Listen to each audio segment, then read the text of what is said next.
Hello, Culture Matters podcast. Before I introduce our topic, here's a quote just for this episode. When culture is treated as a core business function, you start to see real traction. Brian Smith, SVP of Protus Global.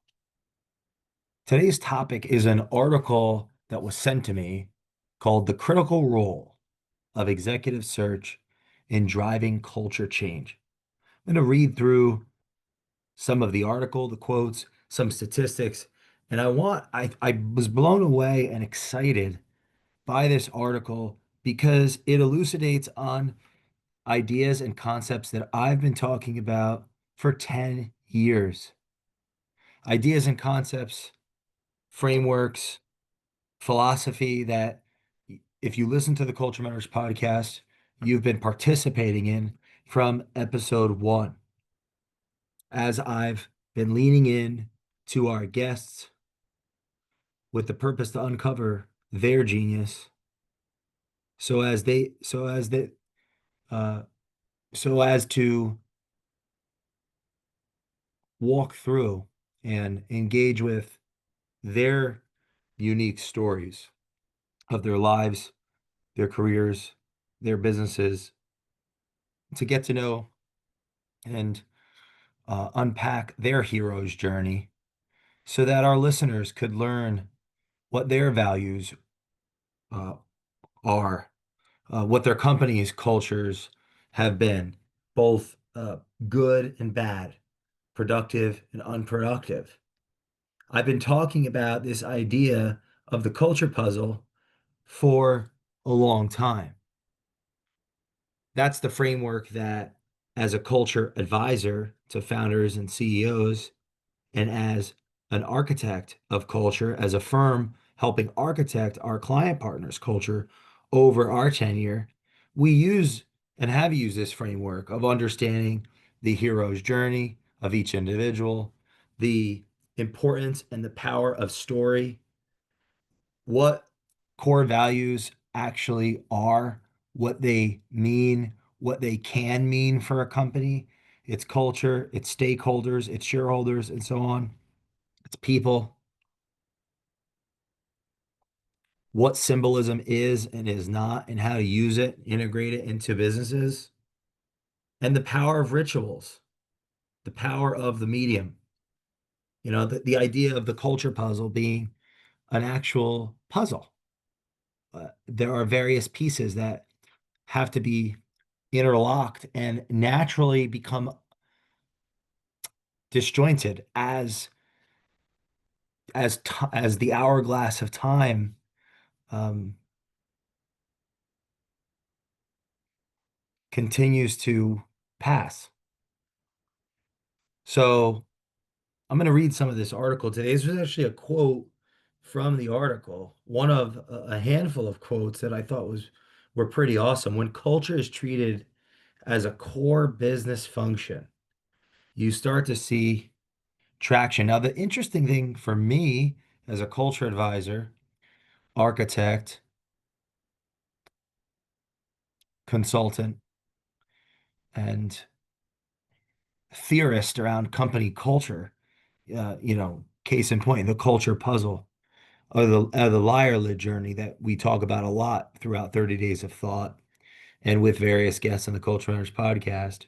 What's most interesting to me about this article is that it's from the lens of the executive search industry. If you're not familiar with executive search, this is a very important industry and component to large business, especially companies that move the world. They work alongside some of the most hardworking, brilliant, educated, and service-minded individuals that you may never come into contact with, you may never meet, you may never come to understand, even if you come into contact or meet them, what they really do. What they do is they don't just place people at companies, they build relationships with executives, leaders, future leaders all over the world at companies big and small, some of the largest companies that you've absolutely heard of, some of the largest you never have, and many companies, small to large in between. The future brands that we'll all come to know, those management consultants in executive search, they are building relationships with talent and they are connecting the dots that move our capitalist system. Because any great business idea needs a couple things. One is, of course, the idea. Another is someone to start it.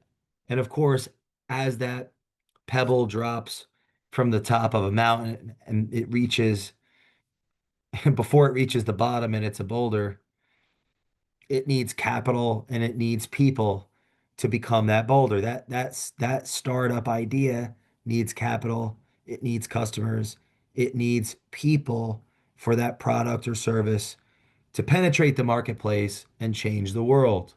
And so the executive search industry is coming from the context of those advisors that build relationships with people, talent, that build relationships with organizations, understanding their cultures and understanding the people that work in our societies on which cultures, which organizations will be best for them. So, this article that talks about culture and shares implicitly how it matters so much, something that on the Culture Matters podcast, we talk about with consistency, even if it's not talked about in every episode, it's something that I'm digging into with each interview, with each conversation, with each question.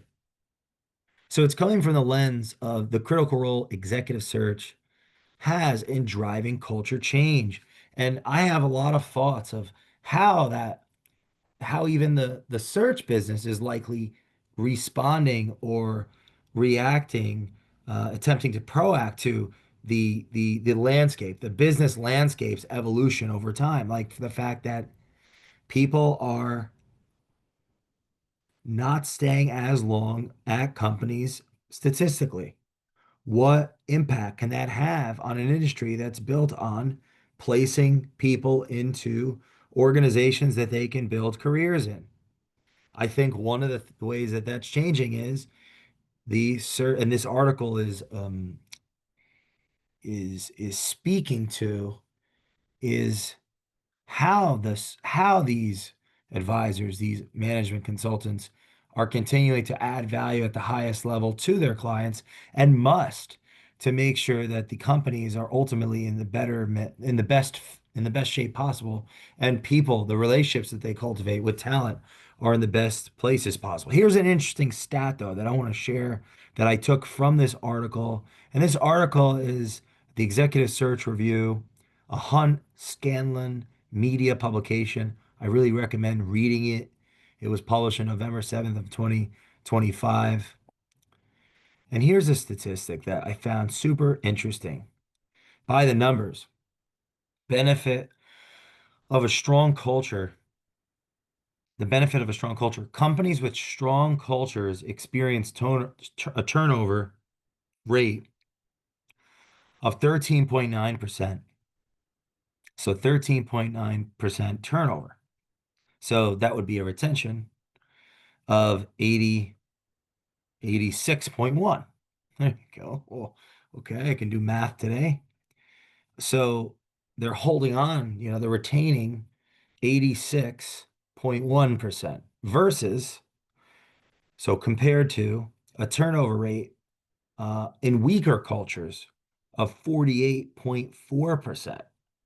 So they're only retaining 51.6% versus that uh that 86.1. Now, if you look at the 13, that's over 13.9% to 48.4%.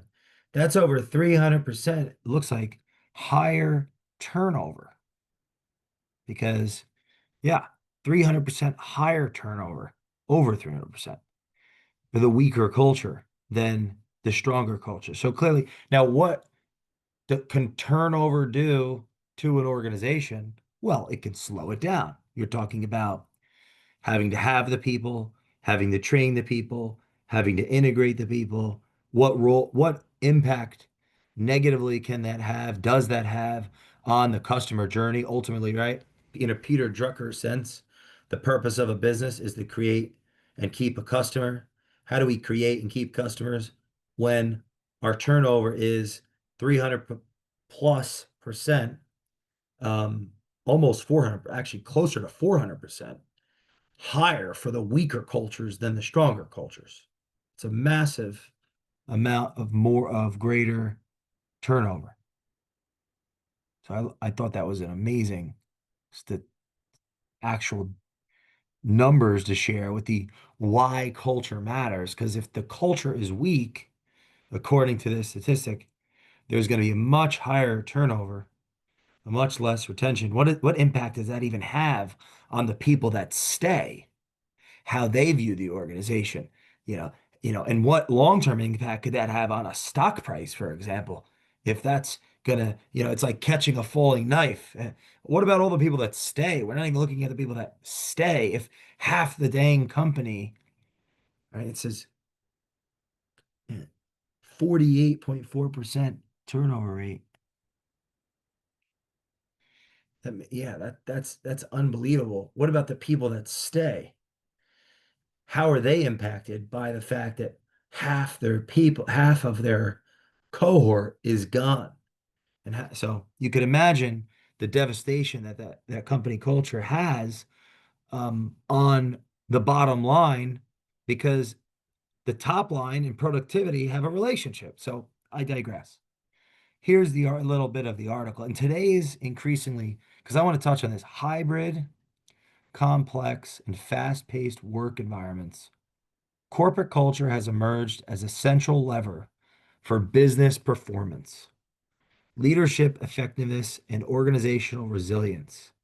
Yet many companies still treat culture as a soft concept, difficult to define, hard to measure, and often relegated to posters and slogans. That's so important right there because culture is what actually is happening. That's why I think Drucker said, culture eats strategy for lunch. It's not that Peter Drucker, I want to say, a pioneer in management consulting, in the ideas of management that foreshadowed or proselytized um, the what's the yeah he prophesied the knowledge worker almost what decade 70 years ago or something.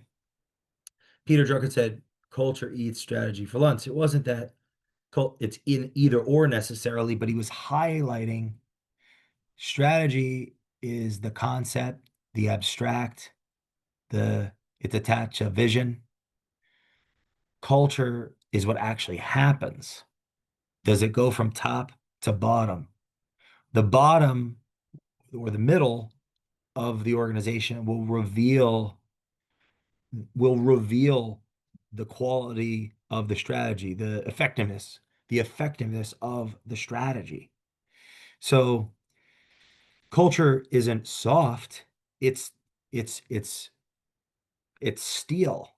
And that's what this article is making that argument and challenging the executive search industry to pay very close attention to its role and how it can actually shape culture throughout its discovery process, throughout its diagnostic with its the organizations that it serves to bring talent to it, how the search industry can positively impact those organizations and prep and prime them and integrate the talent so that they're most successful with the talent that ultimately helps the search industry is first of all, we have to not, it's this quote, when culture is treated as a core big business function, you start to see real traction. It's not relegated to a slogan or value or just some words.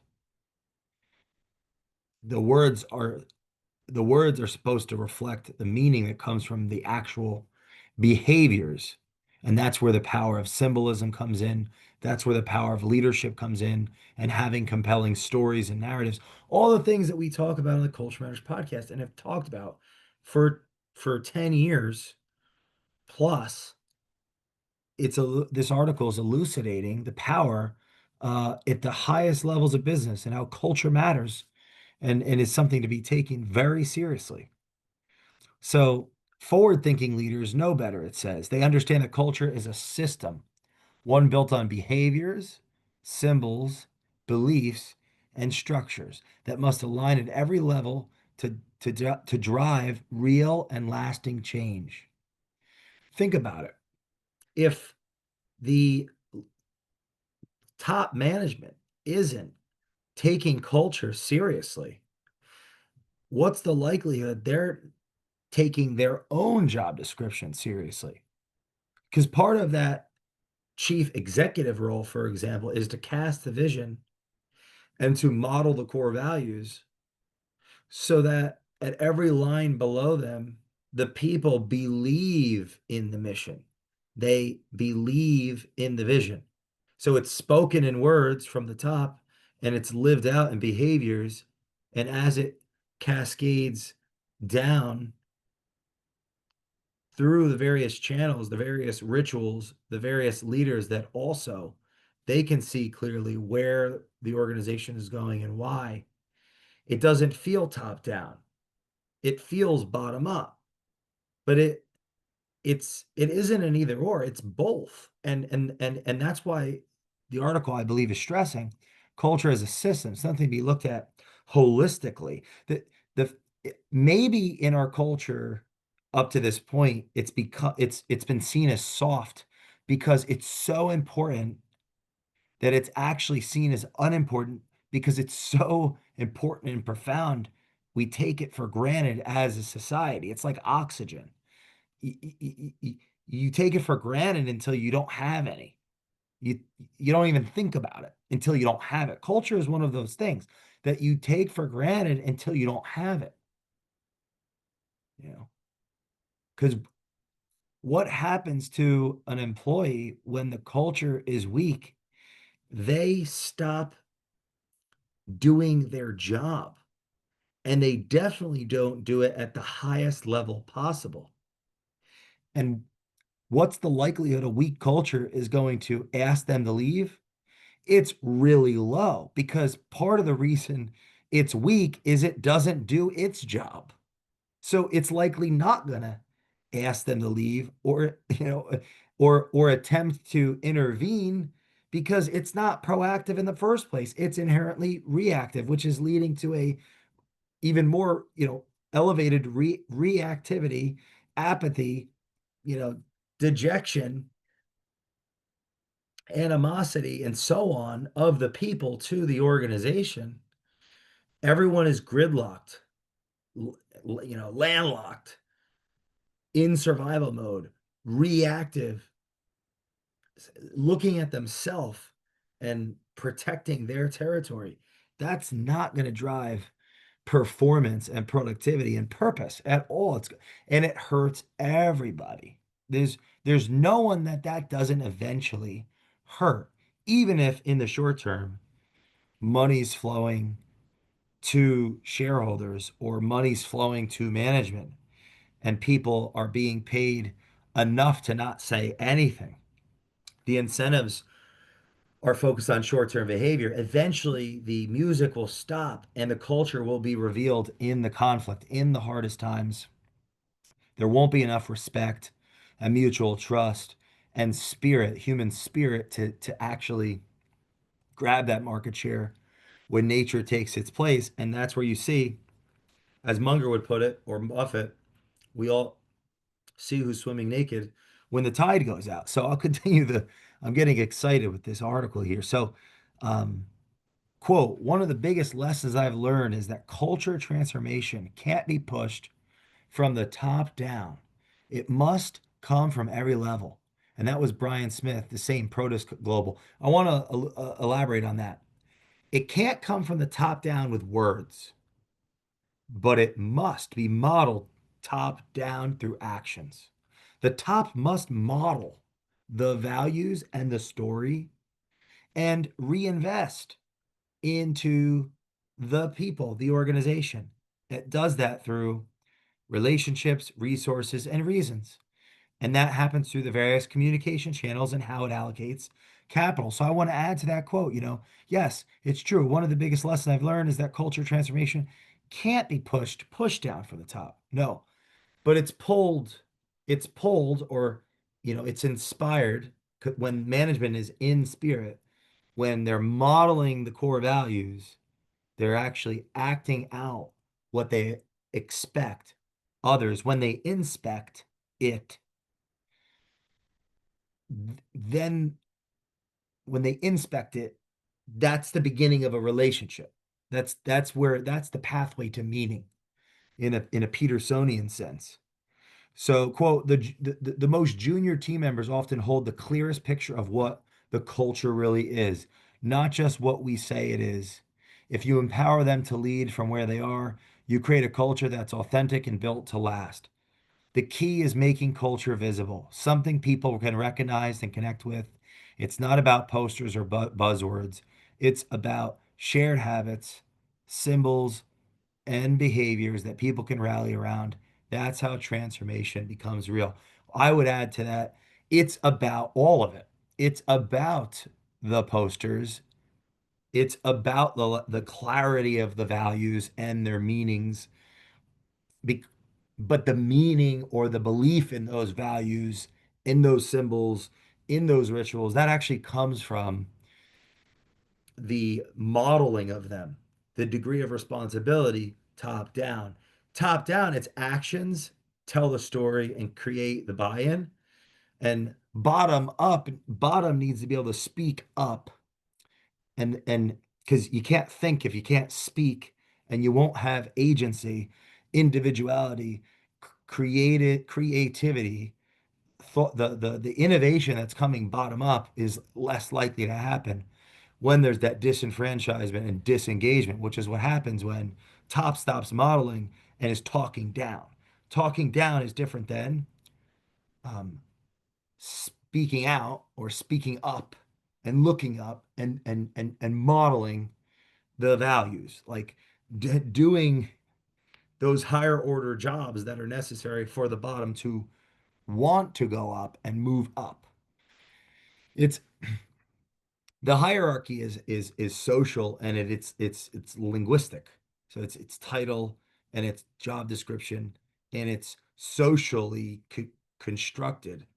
What maintains its power is that belief and that buy-in into the overarching story and the actual belief in the people that are considered and been agreed to be the leaders and the managers. That can so easily be broken down, that trust between bottom and top, and resentment building in when um, the leaders fall into the fall into any reactive behavior, reactive rituals, lose sight of the next goal, forget the history, are unclear of their responsibility as stewards to the organization, stewards to shareholders, leaders to the people, servants of the customers, customers, shareholders, people. As the organization grows, it becomes, and it's mentioned in the article, complex. Organizations are complex. There's a lot of nuance. And that's one of the stressors in this. And of course, as cultures change, like the general workforce culture, right? You have work from home, hybrid, in the office.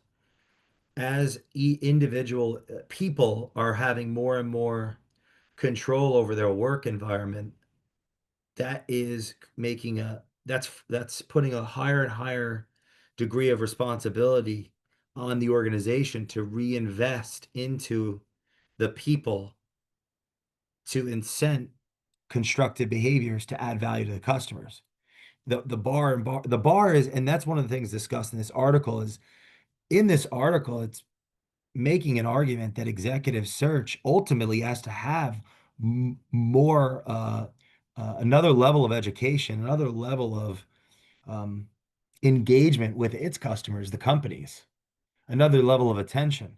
So it goes to show like the level of responsibility for organizations is going up, and as well as the vendor partners that support them. And in this case, the entire industry of executive search. They're not just expected to place people, they're expected to do even more critical discovery and diagnostics and an elevated level of coaching and advisory to the clients so that they can actually bring this talent in more effectively. It's like the bar is higher than ever because as the values change in our society, that falls on companies.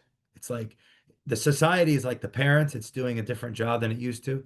So more onus falls on the babysitter, more onus falls on the because in a sense, like the work is like a babysitter to the employees that are a part of their household, which is the country that they're in, and how our that's why culture at large and across the globe is complex of how to just because you're an amazing consultant or advisor in one domain, one part of the world doesn't mean you'll be great in the other part of the world unless you can and that's stressing some of the values they talk about here, very quickly learn those other cultures and essentially integrate into them to be effective to meet their people wherever at whatever level, whatever way they perceive the world. That's valuable. So I'll continue because this is just a ton of fun here for me. I hope it is for you and valuable. Um, Mr. Smith also noted that executive search and leadership advisory firms have a big opportunity here. Quote, it starts with helping companies see their culture clearly through audits, diagnostics, and honest assessments of where there may be gaps. He said it's about embedding culture into every part of the process. Hiring for culture ad, using behavioral assessments to ensure leadership alignment, and providing coaching that helps new and existing leaders reinforce the values of the business. Because I would think if I'm in search, I have this amazing Rolodex of quality talent looking for homes, looking for places to act out their skill sets, their talents, their characters, and so on. A big part of that job is to make sure I have a strong Rolodex of companies that have governance that works, systems of management that are effective, leaders that have compelling visions and core values that are instantiated. And this is the thing, not all companies do. And in the two extremes of company A really does have that great culture already, and I'm that matchmaker. I've got to make sure I've got the right citizen for their country. Another, in another extreme, it is not a company that has idea merit, has what you'd expect. If we're talking in the Western sense of like what a West, if it's the Western or like in the United States, what an employee, that's I guess I'll be specific on this episode, would be looking for a certain value system that would make sense for how they desire to operate. Um, but this is the most interesting thing. As as each part of the world's values, as each part of the world's technology is changing the values of every part of the world where it isn't even as cut and dry as west versus east. You get it's becoming a hodgepodge, which is creating even more stress on the system. So I could see where, going back to the extremes, you have one extreme where it's like the organization has that strong culture. We're looking for culture fits, people that fit that. Another organization has a weaker culture. How can we help them be prepared for that stronger fit? But even the concept of strong and weak depends on who you're asking. And every advisor, every consultant, every search has their own values they're projecting into the relationships that they're forming with their clients, with the people that they serve. Just an interesting anecdote. So, the use of a conscience and one's common sense plays a big role here. But once again, I'll go back. We know a culture that is weak when we are in it. It's like you don't know the value of oxygen until there is none in. And culture is one of those things where it can feel like the oxygen is out of the room and you can't breathe, you can't think, you can't speak. It's scary. Heart rates are elevated. You'll know a weak culture when you see one. People aren't themselves. It's that and people or whatever themselves means within a professional sense. There's degrees to it, right? We're not going to be in a large corporate environment who we'd be in a startup. But one of the ingredients of it's one of the goals of some of the strong leaders, their anecdotes, they'll say, the goal is to have that spirit of that startup in this large system. That's a goal. How close we can get to that is another story. That ties into the entrepreneurial spirit and the human spirit. I was watching a podcast the other day, and I think it was like Invest with the Best, and it was like Alan Waxman of Sixth Street, and he was talking about when he was a young performer, very young, early 20s at Goldman. He had an idea and he shared that idea with a superior of some type of investment thesis, and they actually listened to him, and he presented it to all the management, like the top people, and they took it seriously. And how formative that was in his career. And actually, that thing that he came up with is like a bottom of the rung newbie young person, just like smart, ambitious, creative, and innovative, and so on. Today, it's a whole tranche of the business and it's a huge part of the business. And so it helped them, it helped that company. And his career was amazing, unbelievable tenure at Goldman Sachs. And he ended up starting with some founding compadres, Sixth Street, which is one of the more successful investment firms in the whole world. So like that's an amazing case study of someone that was low on the pecking order to the complement of this article that had insights that shared with the superior who took them seriously, really looked at it, listened to them and gave them confidence from that. That became valuable for the organization. And then they went, built a career at that organization, very successful, ended up leaving what appears to be great terms, and has started another investment firm that's has very culture focused and has that spirit, that entrepreneurial spirit and collaboration. It's a pretty impressive company case study. I digress.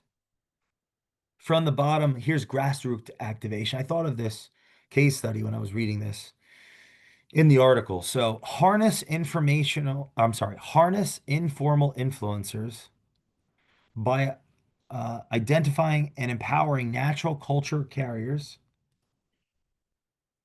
um, regardless of title, who can role model behaviors, coach peers, and challenge old norms.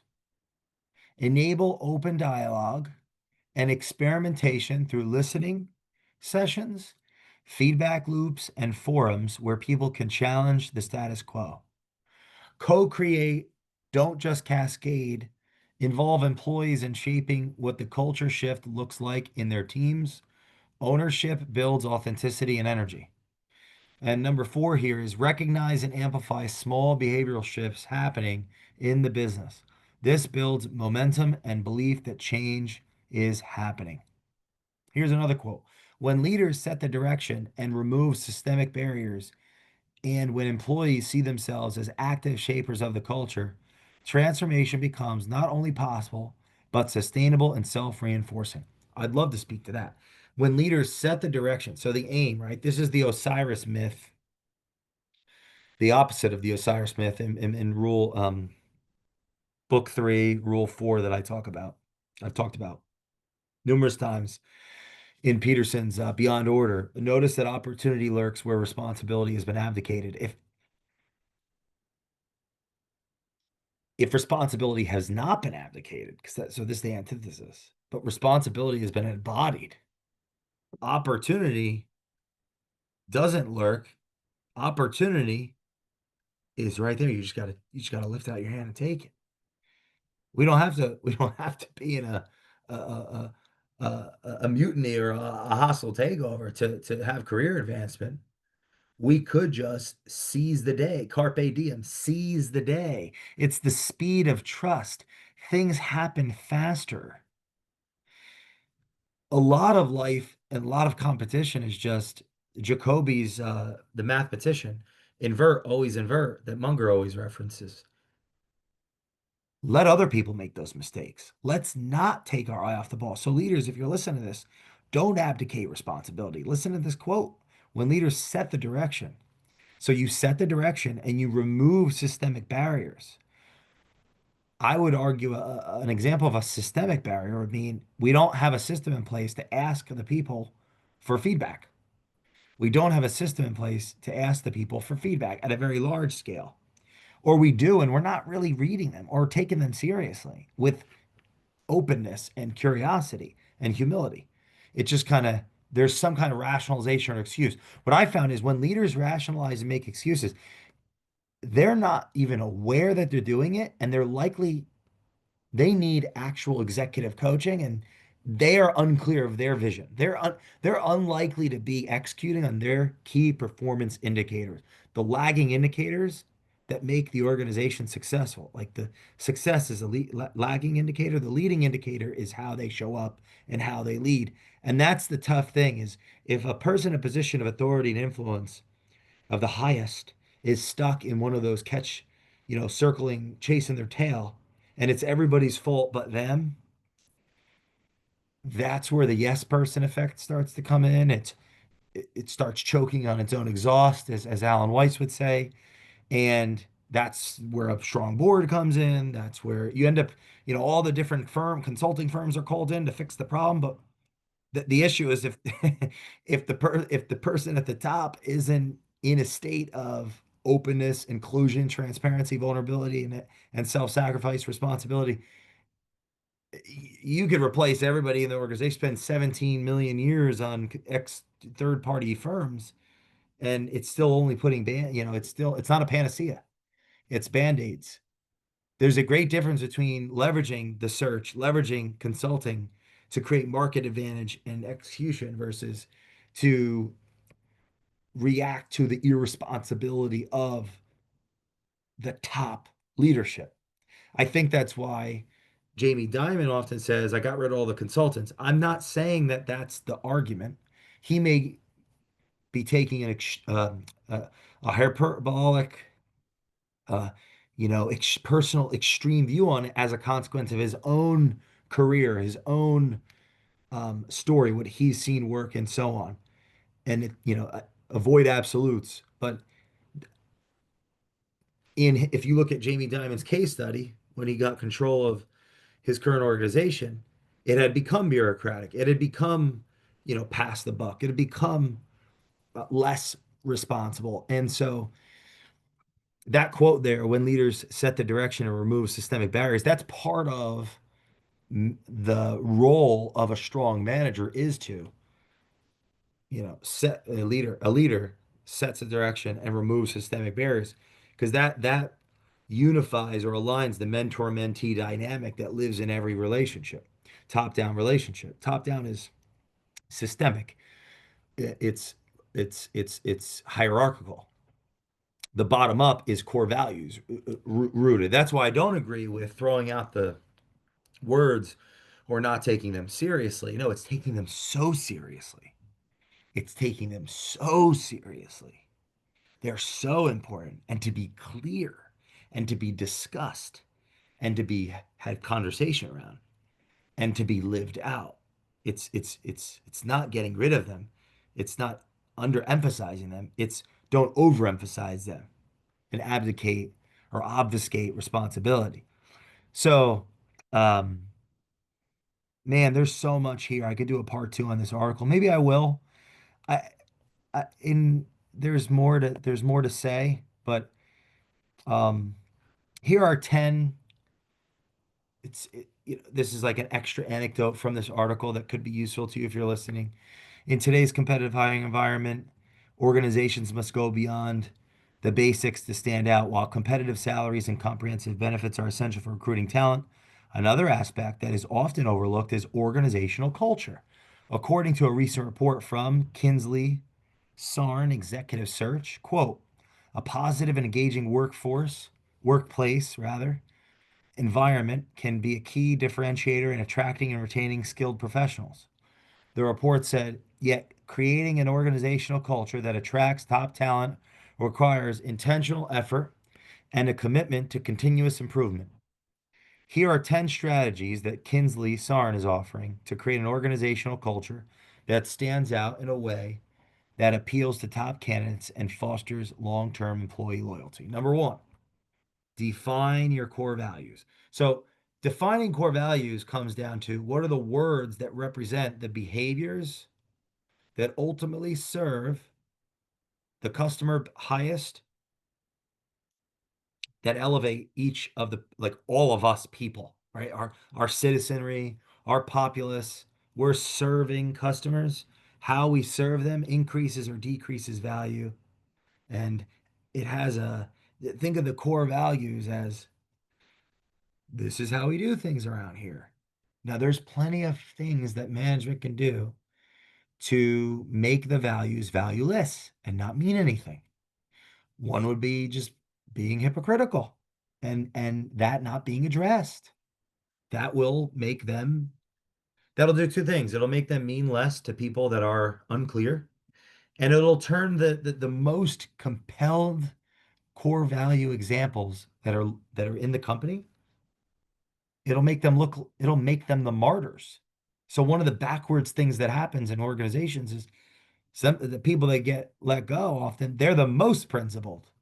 They have the most, they have so much value to bring. But all of what they say becomes an inverted value theorem.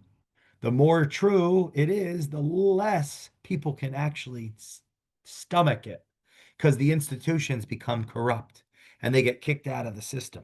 That is a terrible circumstance that can happen when the core values become valueless. So, how do you make core values valuable? Well, of course, don't compromise them with hypocrisy. From a linguistic standpoint, the words have to have meaning, and one thing that gives them meaning, not the only thing, just one element is the word needs to have a definition that actually makes sense. Like there's a behavioral, and that takes some architecture.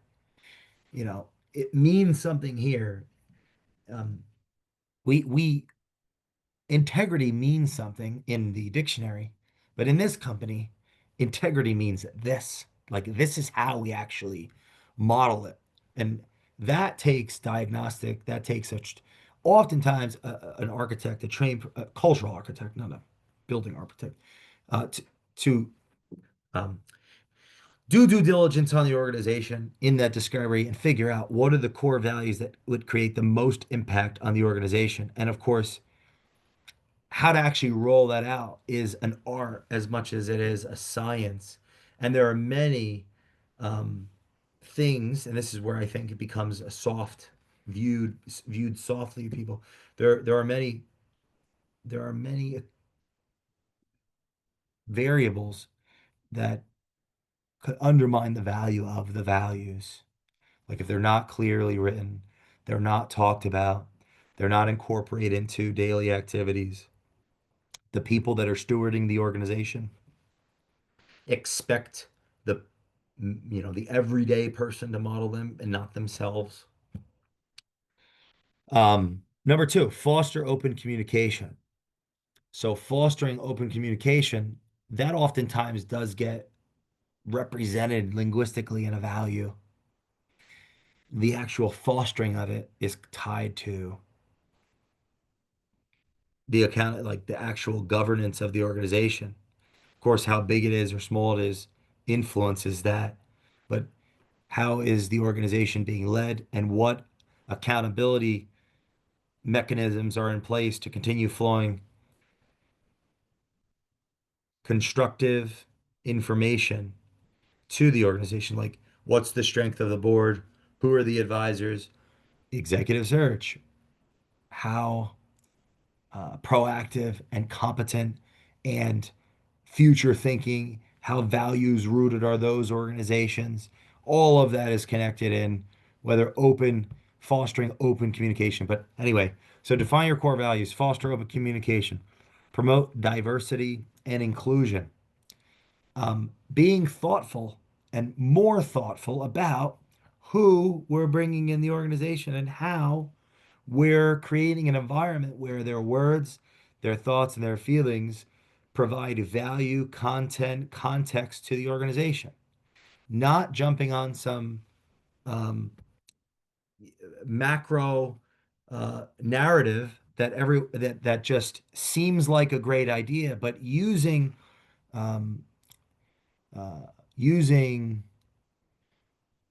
empathy and awareness and proactively proactive intention to figure out how to build the strongest bench, the strongest team, and be aware of how easy it is for people who don't know what they don't know or have malintentions, like poor intentions, to shut down conversations, to shut down people. We live in a society that is a heightened level of sensitivity, and there are arguments for both sides on the pros and cons of that.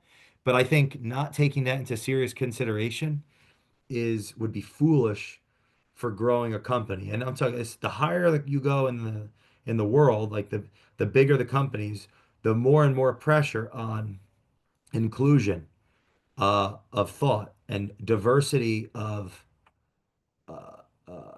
cultural background and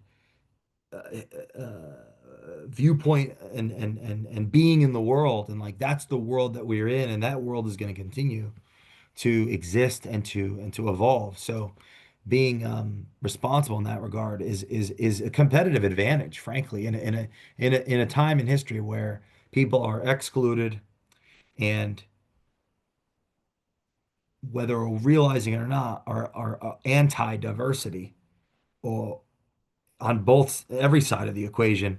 That's something that everybody should invest time, money, energy, resources in getting educated on, I think, and understanding how to actually promote diversity and inclusion in a way that creates value for customers is huge. That's like a golden ticket right there. And I don't even think those conversations are being had at the level they truly need to be in the truest sense of in a postmodern sense that's productive yet in our society, anecdotally at least.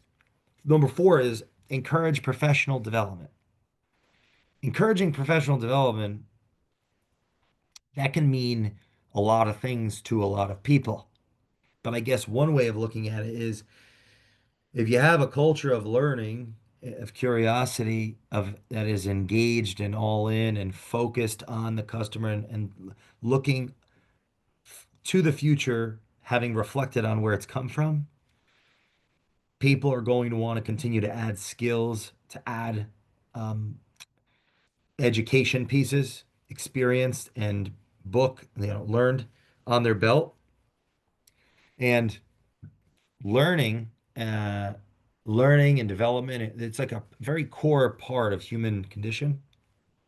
Yeah, people may learn differently, but the idea of learning is a part of the human identity and can increase retention and lower turnover.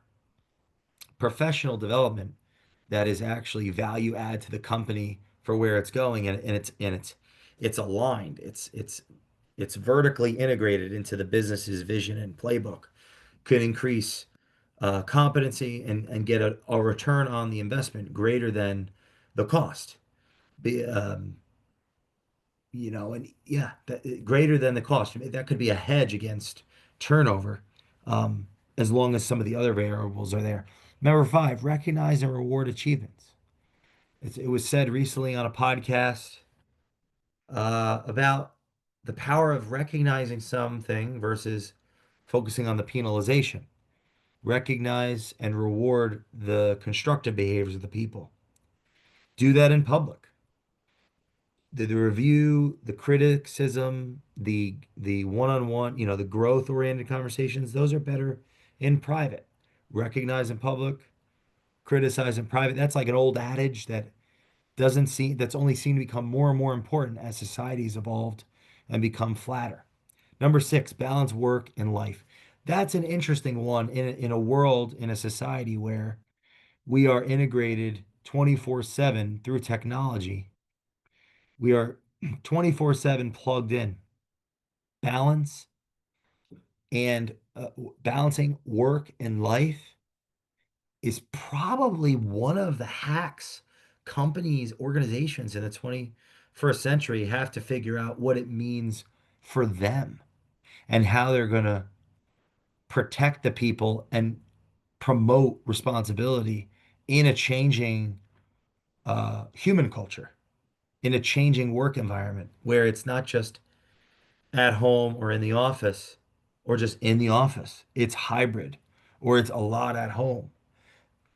The idea and the concept of balance that flows into philosophy, which are as technology has evolved and work isn't just going to the office, it opens up this whole conversation for the philosophy of work and the philosophy of balance. And I think organizations have to knuckle down and figure out what work-life balance means to them. And then that goes back to defining the core values and the types of people that are going to attract to that organization. And that might be too abstract for just a management team that's focused on the goal, shareholders, KPIs, strategy, getting their jobs done. Hey, maybe that's even more of a reason why not only this article on executive search role and culture, but individuals like myself, culture advisors, cultural architects, consulting firms that understand culture. There's a huge trajectory of opportunity to help companies. Number seven, lead by example. You know, leading by example becomes leading by example is like a very personal thing. And each person has to make a decision how they are going to lead by an example, despite, Rule 12, in spite of your suffering. Be grateful in spite of your suffering. You may be in a position you work for a company where it's rules for thee and not for me, and it'd be easier to become apathetic and check out. But what's the toll on you? What's the toll on your agency? What's the toll on your conscience? Are you not going to lead by example because they're not leading by example, or are you going to choose to lead by example in spite of your surroundings? That's something people have to contemplate every single day. And what are the consequences of that? You have an organ because when the institution becomes corrupt, how do you relate to that corruption? What about on the other side of that? You're in a position of authority, influence, and the consequences for you aren't, there may not be any consequences for you on your purview of not leading by example. Maybe you, you, it's a private business. You're the ownership. You get to decide everything. What are the consequences of not leading by example? You don't see any, not in the short run at least. And your advisors, they're being compensated to try to help you. And that may not be, you may not be in a position to hear them when they're trying to help you with, hey, you're not leading by example. Well, this is the catch. It- what if not leading by example eventually catches up? That's the thing. I think it does. If the people at the top of the organization stop leading by example, eventually nature will get them. Eventually there'll be a hostile takeover, eventually a mutiny, eventually that amazing executive search firm that helped them build their team will realize they can't help them anymore. The institution isn't what it once was. The people aren't who they once were. We can't change it. All right. So, and they'll leave. Like leading by example is one of those things that there may not be there may not be any consequences in the short run, but there eventually will for you, depending on where you are in the world, your power, your influence, or the consequence could be so great by leading by example, so great in the short run, you're afraid to make those decisions that could be beneficial to you in the short run, in the long run, in the long run. That's like an age-old human conversation that each person has to take on themselves. Build a community. There isn't much of a culture without a community. And what creates community? Leadership, right? The hero's journey, a compelling story of where we're going, why it matters, how we're making the world better, what we're fighting against, what we're fighting for, opportunity to learn, to pick up skills, to live our potential, to work alongside our neighbors, our brothers and sisters, or whomever, and to be a part of something, something that means something to us. That's what a company can do is add value to people's lives, not and their money, their their lives, their personhood. Nine, embrace innovation. In the absence of embracing innovation, what is that like fighting innovation? You know, that will happen when a lot of these things aren't happening. That will happen where the organization thinks it's actually working towards innovation when it's rationalizing. It's rationalizing and it's un unwittingly stagnating innovation. It will eventually fall. When the structure of culture is disrupted, unwittingly, chaos returns. Maps of meaning. Number 10, solicit and act on feedback. Feedback takes strength. Asking, accepting, thinking, processing feedback takes strength. It is why it's hard. It's not easy. It's not easy. It's painful. It's suffering to be in position of leadership because you're looking for feedback. You're looking for information. You're looking for problems. You're solving problems, and that leads problems involve anxiety. Problems involve fear. Problems involve the unknown. Problems, although they lead to meaning based on how we relate to them, problems are scary and we fail. We are inevitably destined to fail if we're solving the problems at the edge of our competence. We're inevitably destined to fail. However, failure is not final unless it's fatal. Thank you for listening to the Culture Matters podcast. This awesome article from the Executive Search Review, ESR, a Hunt Scanlon media publication about the critical role of executive search in driving culture change. Executive search is a profession that moves industries, moves the world, alters business culture, whether you realize it or not. Thank you to all the management consultants that are out there working so hard to build relationships with quality people, building their careers and quality cultures, looking to give people opportunities to change the trajectories of their lives and their families' legacies. Please share this with a friend that you think would find this conversation interesting. Go check out that article. Leave us a review on the Culture Matters podcast, and we will see you next time. Thank you.